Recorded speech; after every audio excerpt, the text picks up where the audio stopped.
Olá, pessoal. Esse vídeo aqui vai falar sobre tempo geológico, sobre rochas, sobre o interior do planeta e o ciclo das rochas, tá?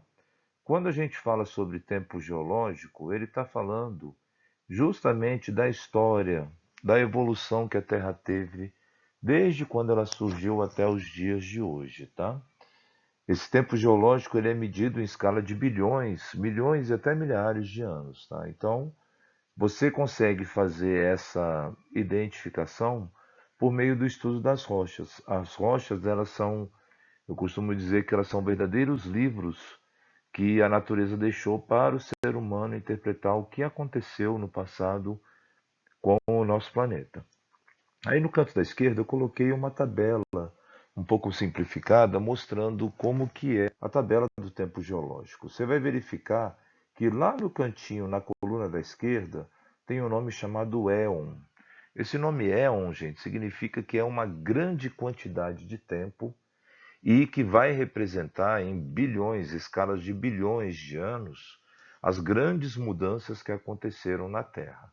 Quando você vai diminuindo, verificando, né, quais são as mudanças mais específicas que aconteceram, a gente subdivide esses éons em eras e nesse mesmo pensamento em períodos até em épocas, que são as divisões com essas grandes mudanças que aconteceram na Terra, né? Lá embaixo tem um éon chamado criptozoico. Esse éon criptozoico, ele tem mais ou menos uma duração aí de quase 3 bilhões de anos, tá? Até um pouco mais, tá? A Terra, pela a datação das rochas, elas indicam que a mais antiga é de 4 bilhões e 600 milhões de anos, e o criptozoico, ele foi basicamente até 3 bilhões e 500 milhões de anos. Ou seja, boa parte da história do nosso planeta passou dentro desse éon chamado criptozoico. É importante saber que ele é dividido em três pedaços aí, né? Em três eras, né? Que é a chamada, perdão, três períodos, né? Que é chamado proterozoico, arcaico e adeano, né? O adeano é quando se formou a Terra, quando a Terra era uma bola de fogo ainda que estava incandescente e começou a resfriar. Nesse período não tinha vida, né? Aí no próximo período chamado arcaico vão aparecer as primeiras formas de vida, só que elas são unicelulares, ou seja, são seres vivos compostos apenas de uma célula, né? Isso vai durar bastante tempo, vai ser de 4 bilhões até 2 bilhões e 500 milhões de anos, quando entra no período proterozoico, que é quando começa a surgir os seres pluricelulares, né? Então aí você vai verificar que esses animais, essa vida na Terra, ela estava acontecendo dentro da água. Ainda não tinha as espécies de animais, até de vegetais fora da água. Tudo acontecia dentro da água. E aí, já no éon fanerozoico e na era paleozoica, o éon fanerozoico ele é dividido em três eras, né? A paleozoica é a mais antiga, a mesozoica é o meio, quando tem os dinossauros, e a cenozoica é a que nós estamos vivendo, né? Então, nesse período da Paleozoica, você vai ter justamente o aparecimento das primeiras formas de vidas mais antigas, né? É quando os animais já começam a ter o aparecimento de tecidos musculares mais complexos, né? E aí esses animais conseguem sair da água e habitar a superfície terrestre. Nesse período também vai estar surgindo os vegetais, que vão estar ocupando boa parte aí dos continentes, das terras emersas, né? E aí vai começar a ter um grande desenvolvimento na vida, vai ser um choque de vida, um choque de espécies que vão estar surgindo. No Mesozoico, a gente vai ter o aparecimento dos grandes répteis, né? Que vão ser justamente os dinossauros que vão ser extintos aí no período Cretáceo, né? Quando tem três teorias que dizem, né, que caiu um meteoro, um meteorito, né? Outro diz que todos os vulcões entraram em erupção e um terceiro diz que os dinossauros foram extintos porque a batida de um meteorito ativou todos os vulcões ao mesmo tempo e isso levou a extinção desses grandes répteis, né? Com a extinção desses grandes répteis, a gente entra no período Cenozoico, que é quando você tem o desenvolvimento dos animais que a gente conhece, né? Os mamíferos, os répteis que sobreviveram, os anfíbios, peixes, aves e as demais espécies, né? E lá no último, lá em cima, lá no período neogênico, é quando surge a espécie Homo sapiens, que é a nossa, né? Então, isso que é que conta a evolução do nosso planeta. Bom, pelos estudos das rochas, a gente consegue ter uma noção do que é o tempo geológico, né? E aí você não pode esquecer que rochas são formados por agregados de minerais, né? E os minerais, eles são formados por aqueles elementos químicos que você encontra na tabela periódica, né? Importante lembrar que os tipos de rochas que a gente identifica são três, né? São as rochas magmáticas ou ígneas, que vão se dividir em duas partes, né? Você vai ter justamente as rochas magmáticas extrusivas ou vulcânicas, que são aquelas que quando o magma ele chega bem próximo à superfície, o vulcão consegue expelir para fora, para a superfície terrestre, e esse magma passa a se chamar de lava. Essa lava, ao solidificar na superfície, formam rochas magmáticas vulcânicas ou extrusivas. A principal característica dela é que ela não tem a presença de grandes cristais. Você não consegue enxergar esses cristais a olho nu. O exemplo que eu dei, que eu utilizei para colocar, é a rocha chamada basáltica, né, ou basalto, né, que os principais minerais que existem no basalto é o alumínio, o ferro e o silício, entre outros. Quando acontece desse magma ele ficar preso em alguma câmara magmática de um vulcão, e cessa a atividade vulcânica, esse magma ele começa a resfriar, e ao se resfriar, ao passar do tempo, durante muito tempo, ele acaba cristalizando alguns desses minerais. Para ter a cristalização, como a gente viu em sala, é preciso ter pressão constante e temperatura constante também, adicionado a uma grande quantidade de tempo. Então a gente vai conseguir formar aí, a natureza vai formar aí rochas magmáticas ou ígneas, né, intrusivas ou também chamadas de plutônicas, né? Essas rochas intrusivas, a principal característica dela é que você vai encontrar a presença de cristais, né, que são visíveis.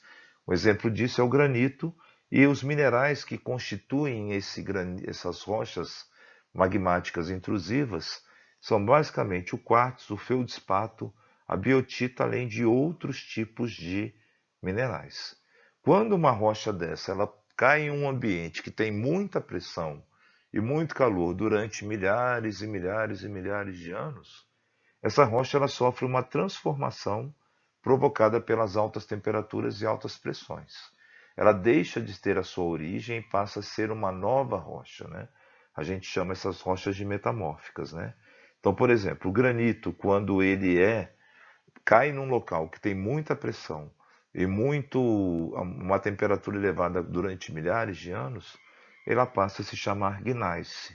No caso, no exemplo aí, está mostrando que ele é formado basicamente de quartzo, feldspato e biotita, que é a mesma composição do granito, só que ele tem uma outra característica, tá? Ela vai mudar algumas características específicas.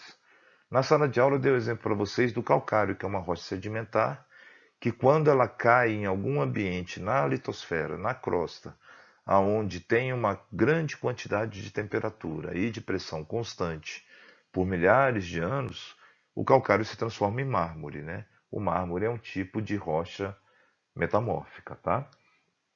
E o último tipo de rocha que existe são as sedimentares, que são formadas pelos restos de outras rochas, né? Então essas rochas magmáticas, metamórficas, elas vão sofrendo um processo de intemperismo, que é um assunto que a gente vai tratar em breve no livro 2, né, de vocês. Esse intemperismo ele acaba quebrando essas rochas e esses sedimentos, esses fragmentos, que são chamados de sedimentos, são depositados em áreas mais baixas e com o passar do tempo elas acabam se consolidando, acabam se grudando, formando uma rocha sedimentar. Um exemplo que está aí, ó, é justamente ó, o processo de formação dela, consolidação de partículas de rochas e materiais cimentantes. O que é um cimentante? É como se fosse um cimento que vai grudando, tá? Um exemplo é o calcário, que é formado basicamente de um mineral chamado carbonato de cálcio, tá? Então essas são os três grandes tipos de rochas, tá?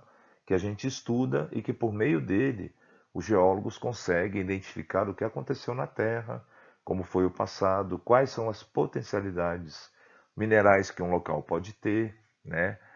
Se é um local adequado para se fazer uma construção, se não é adequado para se fazer uma construção, porque isso tudo envolve diretamente a engenharia, tá? Por isso que a geologia ela é considerada uma engenharia, tá?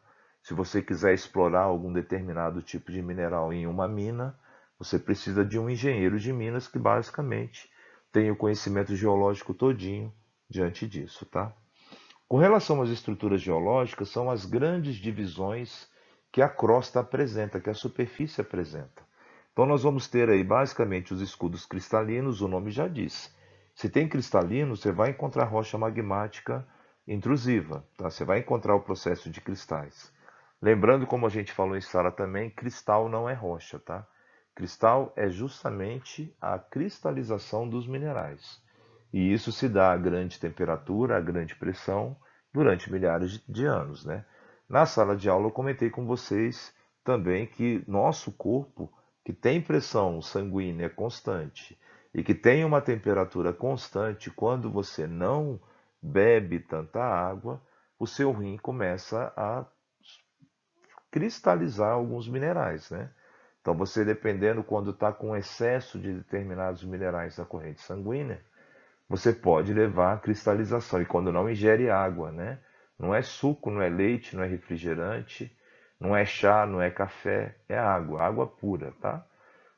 É água mineral. Quando você não ingere essa água, você acaba concentrando esses minerais e se transforma num cristal, que é um cálculo renal, né? Então, os escudos cristalinos são estruturas geológicas mais antigas, estáveis.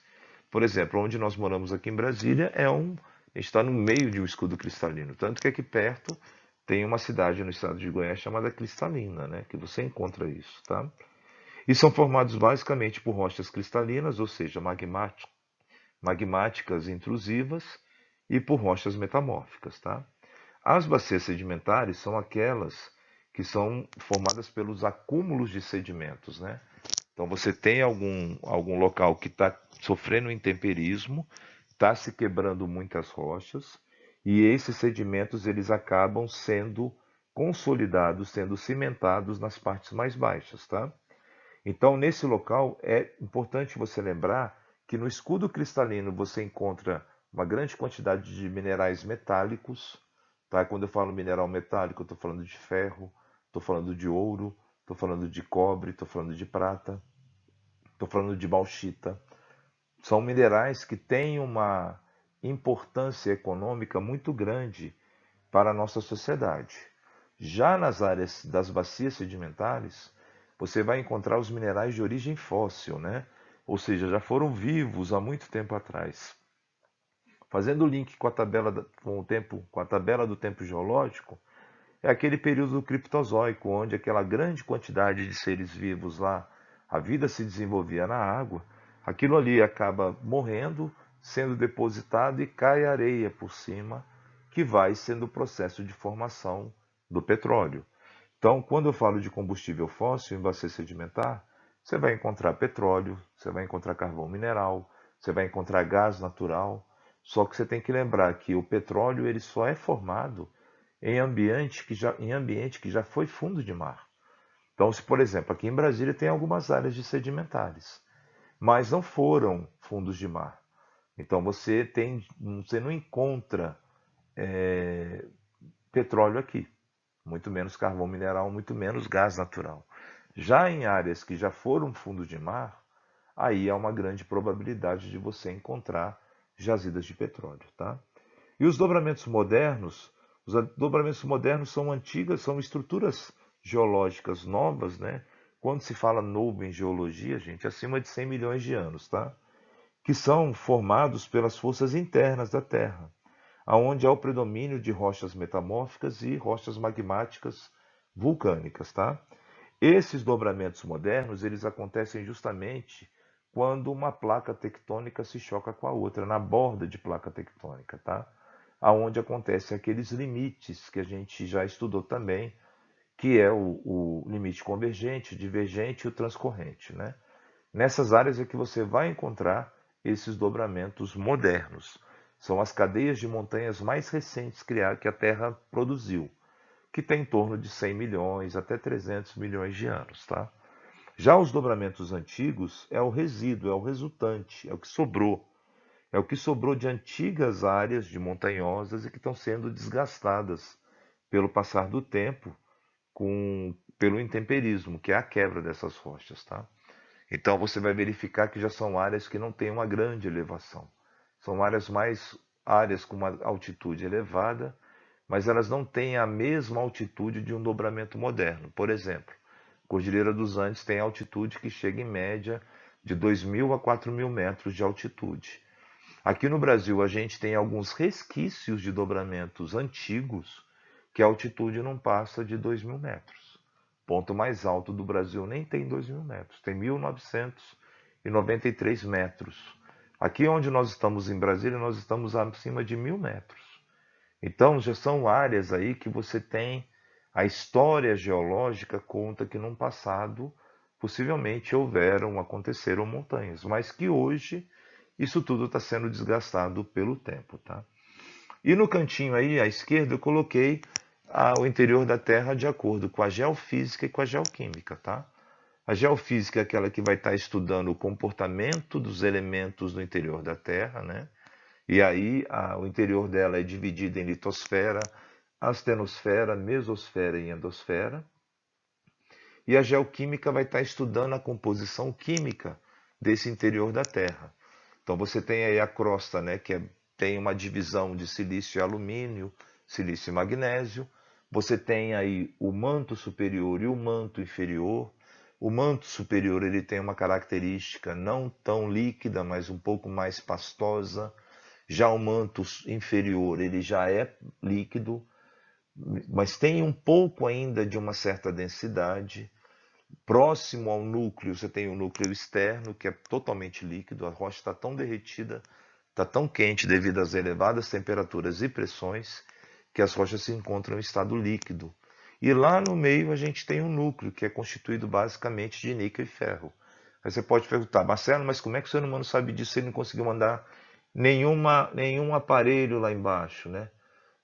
É o estudo dos tremores de terra, dos abalos sísmicos, que permitem isso. As ondas que circulam, propagam-se pelo interior da Terra por causa de abalos sísmicos, são favoráveis a esse estudo. E por último aqui, pessoal, nós temos o ciclo das rochas, né? As rochas, com o passar do tempo, elas acabam sendo modificadas por alguns processos, tanto na superfície quanto na parte inferior da crosta, né?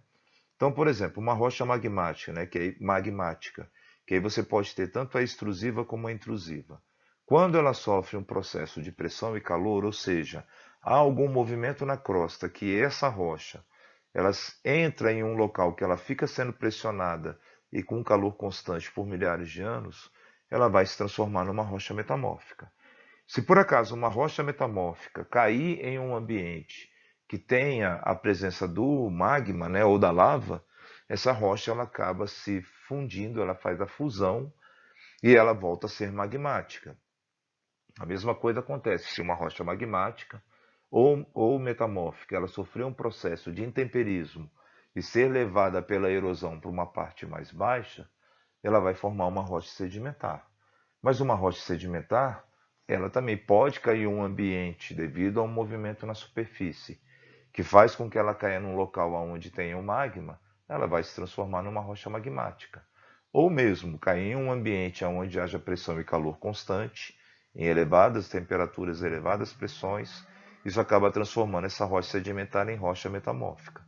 Lembrando, gente, que esse processo todo que acontece do ciclo das rochas não é um processo tão rápido, não é no estalar de dedos. É um processo que demora milhares e milhares e milhares de anos. Espero que essa videoaula auxilie você nos seus estudos. Aproveite para estudar bastante e a gente se vê no próximo vídeo que fala sobre. Vou ver se eu deixo um card aqui, ó, para vocês assistirem o vídeo que fala sobre as placas tectônicas. Até logo para vocês e bons estudos.